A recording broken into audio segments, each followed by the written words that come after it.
En el capítulo 5 vamos a ver un poco las etapas de la cadena productiva.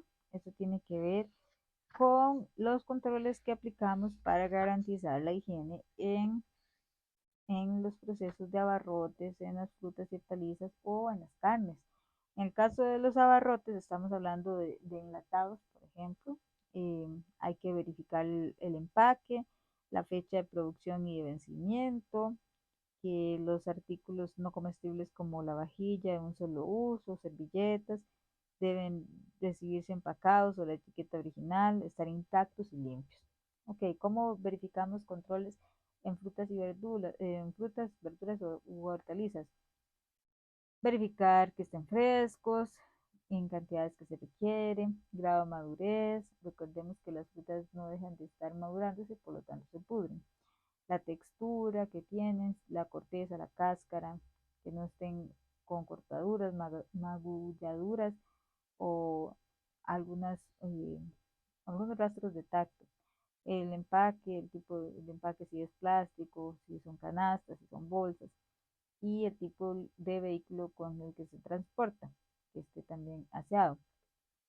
Cuando son controles de carnes, por ejemplo, es el color, verificar que sea un rojo brillante o rosado y que el olor sea de producto fresco y la textura sea jugosa y firme.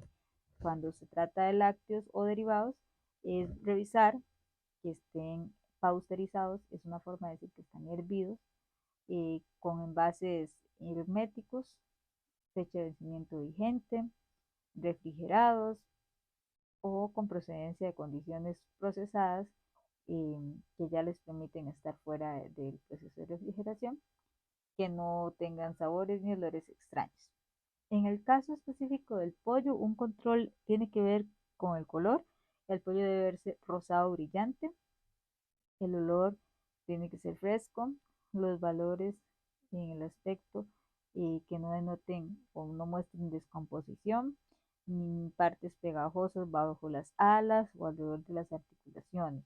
El color oscuro en las puntas de alas.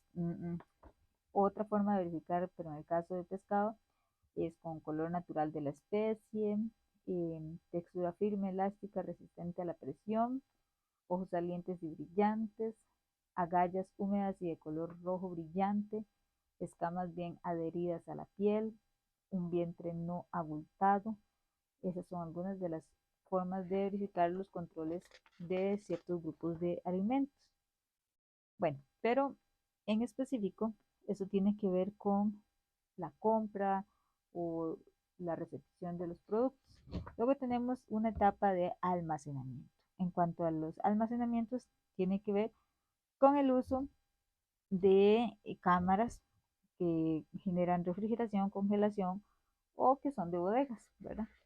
En ese aspecto, la temperatura, por ejemplo, con las carnes rojas, pescado, pollo, productos lácteos y vegetales, deben de ser temperaturas bajas y por lo tanto deben estar en un rango de los 0 a los 5 grados. Entonces, eso es refrigeración de 0 a 5 grados.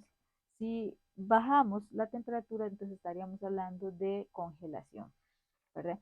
Entonces, de los 5 grados o menos, es decir, hasta unos menos 18 grados aproximadamente, estamos hablando de una congelación industrial, ¿verdad? Luego vemos que el congelador de una refrigeradora, como el de las casas, esa se mantiene a los 0 grados centígrados. Pero para que sea una congelación industrial, tiene que ser un equipo que llegue a los menos 18 grados centígrados. Ok, una bodega o una alacena, ellas mantienen una temperatura ambiente. Entonces, ¿cuál es el rango de temperaturas que tiene? Nosotros tenemos este aparato que le decimos refri, pero tiene dos sistemas de control de temperaturas, que es la de congelado y refrigerado. La de refrigerado va de los 0 a los 5 grados de temperatura, y en cambio en la parte de congelado tiene 0 grados. Pero si estuviéramos en una fábrica y vemos un congelador de fábrica, pues está más bien de los 0 a los menos 18 grados de temperatura. Ahora, ¿qué tiene que ver con la humedad? Otro tema. Bueno, ahí hay que controlarle que en el almacenamiento, eh, esta sea elevada, porque entre más elevada o alta, más se acelera el crecimiento de las bacterias o atrae también a los insectos, el tema de la humedad, y se marchitan ciertos productos, lo que genera pérdidas económicas. Con respecto a la luz, bueno, la radiación o la luz solar, cuando cae sobre los productos, provoca que se decoloren. eh, entonces la decoloración es más lenta, pero en productos que estén envasados. Por eso es muy importante no solamente pensar en qué equipo de temperatura vamos a tener, sino también qué equipo de envasado tenemos para evitar que la luz, la humedad lo afecten. También otro factor es la ventilación. El espacio destinado al almacenamiento que posea una adecuada ventilación con entrada y salida natural contribuye a que esa temperatura sea la propicia y se disminuya la humedad. Eh, a, a, medida que haya una mala ventilación, habrá un poco control sobre la humedad.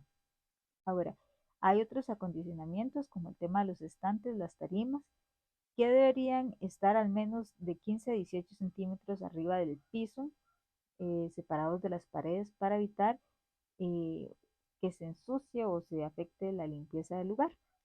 La limpieza, por su parte, es un trabajo para evitar igualmente la presencia de plagas como el crecimiento también de los microorganismos. Entonces, como en dos sentidos.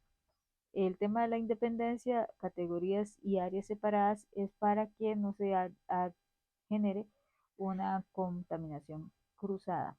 En el espacio, el manejo importante del almacenamiento tiene que ver con que haya ventilación, circulación del aire natural, limpieza. Entre otros consejos prácticos para el almacenamiento de alimentos, hay que tomar en cuenta asegurar la existencia de suficiente espacio para la conservación de productos y demás insumos utilizados en los procesos productivos. Almacenar los productos perecederos lo más pronto posible, marcar el alimento con la fecha de ingreso y la descripción del producto para facilitar la rotación, no colocar ropa o artículos personales en las bodegas, colocar los productos en forma espaciada para que el aire circule alrededor de ellos, almacenar los alimentos en áreas apropiadas y manteniéndolas limpias, mantener los empaques y alimentos limpios y sin daños, almacenar productos y alimentos, aplicar siempre el método PEPS, que significa primero en entrar, primero en salir. En caso de tener solo una cámara, dividirla en sectores para los diferentes insumos o usos. Entonces aquí tenemos otro esquemita de referencia a la temperatura, qué sector de lo que llamamos refri es para congelado, cuáles son las temperaturas que se tienen a nivel de uso doméstico, 0 grados. En uso industrial va de los 0 a los 18 grados. Y en el caso de la refrigeración o sector de abajo, en un caso doméstico, oscila entre 0 y 5 grados únicamente. Ahora, hay otras de las pautas de que hay que tomar en cuenta con el uso de lo que llaman, en realidad se trata de una cámara, no una refri. Dice, no sobrecargar las diferentes cámaras por un tema de circulación de aire y limpieza. Hay que dejar espacio entre alimentos, cajas o envases. Tratar de no obstruir los ventiladores. La carne cruda de lo que sea se almacena de tal modo que no goteen sobre alimentos que sí están cocinados. No guardar latas abiertas. Eh, luego dice, es preferible que lo agreguen otro recipiente, pero no dejar una lata abierta.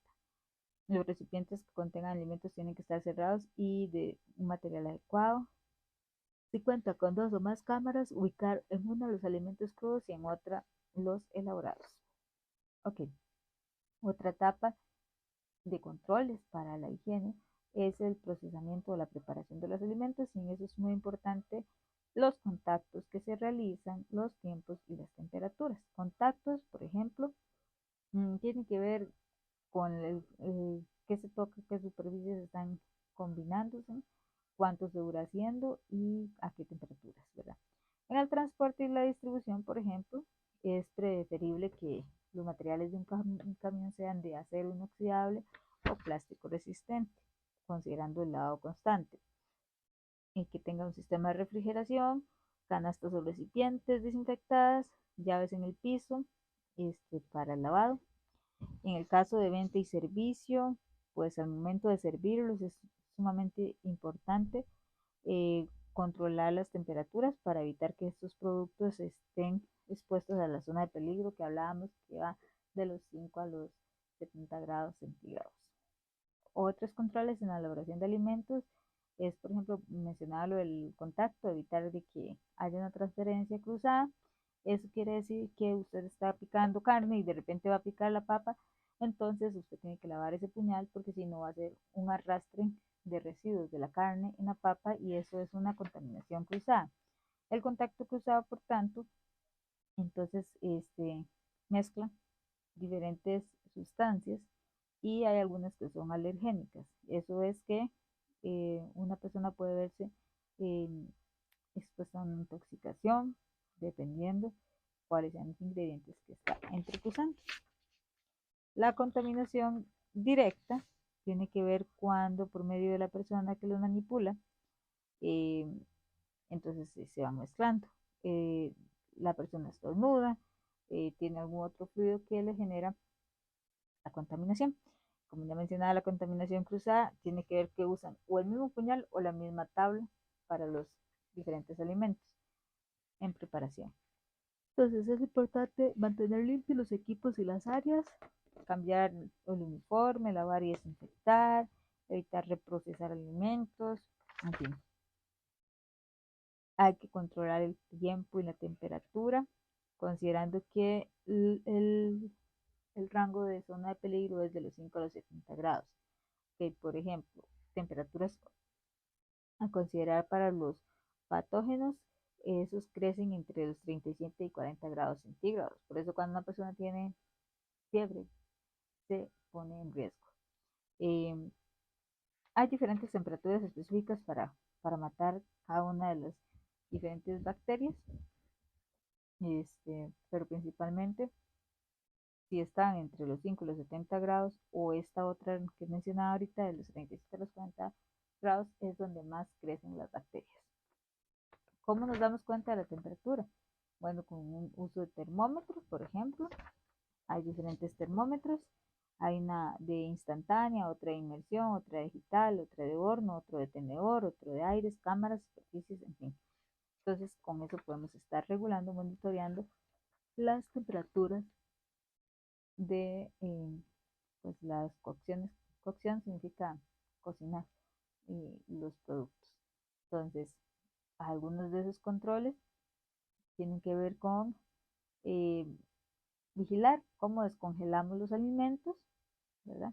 Entonces dice, cuando está refrigerado, en la parte más baja de la cámara, y entonces una forma de descongelar algo de manera lenta y que pase a una zona que no sea de peligro, pues tendría que ser bajándolo del congelador a la refrigeración. En la parte de cocción, en verduras, por ejemplo, tiene una temperatura, en las hamburguesas y en las porciones de carnes tienen otra, en los hornos microondas, si bien hay una alta eficiencia térmica, eh, al hacer la descongelación por este método resulta eficiente, pero entonces tiene que hacerse inmediatamente la preparación, cocinar el alimento. O sea, yo puedo descongelar el alimento en un microondas, un pedazo de pollo, pero tengo que cocinarlo inmediatamente, porque si no se contamina, porque activa de una vez el momento ideal para que se reproduzcan las bacterias. Si uno pone a descongelar el pollo en el techo, entonces va a ser muy lento y va a estar contaminado. También si lo hizo en microondas, agiliza, pero tiene que cocinar de una vez. Si no lo va a hacer con microondas de una vez, mejor es baja el pollo de la parte del congelador a la refri. En fin, esos son algunos de los ejemplos. ¿A qué temperaturas es ideal cocinar ciertos productos? Bueno, ojo ahí. La carne molida, es decir, la carne de res, cerdo, pero que está molida, tiene que ser a llegar a los 68 grados de temperatura y durar mínimo 15 segundos. La carne molida, pero de aves como el pollo, tiene que llegar a 74 centígrados de temperatura también por 15 segundos.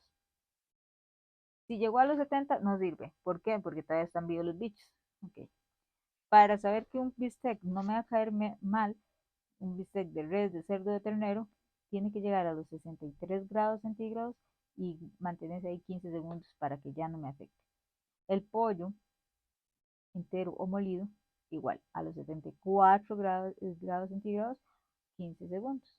O sea, el tiempo es el mismo, 15 segundos. Lo que estamos cambiando es, una cosa es la carne molida de carnes rojas, que tiene que ser a 68 grados. Otra cosa es la carne de aves, que también va molida a 74 grados. El bistec de lo que sea a 63 grados, este es menos. El pollo, como ya decía, de 74. El pescado y los mariscos a 63. Todos igual a 15 segundos. Si no se cumple ese tiempo, pues entonces es probable que se contamine la carne. En el caso del enfriamiento, primero en el preenfriamiento, se busca descender la temperatura que pase de 75 a 60 y después ya una vez que pasó 30 minutos en esa temperatura, entonces se vuelve a bajar para que gradualmente llegue hasta los 5 grados. Esa es la idea. En el caso del recalentamiento, más bien es eh, llegar a una temperatura interna del producto de 75 grados centígrados por 15 segundos. Si no, no está, más bien le puede caer mal a uno y entonces hay que cuidar eso. En el caso de mantener, entonces lo que hay que hacer es verificar con el termómetro, con una urna o algo así, que se esté manteniendo esa temperatura. Ok, eso tiene que ver, por ejemplo, con la comida que se sirve en catering serving, que tiene que estar entre 60 grados centígrados y mínimo 5 grados centígrados. Ok. Los vehículos y todo el asunto, cuando tienen contacto con alimentos, deben ser exclusivos solo para eso. Vamos a ver. Luego dice, cuando se transporta alimentos fríos, la temperatura dentro del carro tiene que ser igual de la del refri, de 0 a 5 grados centígrados.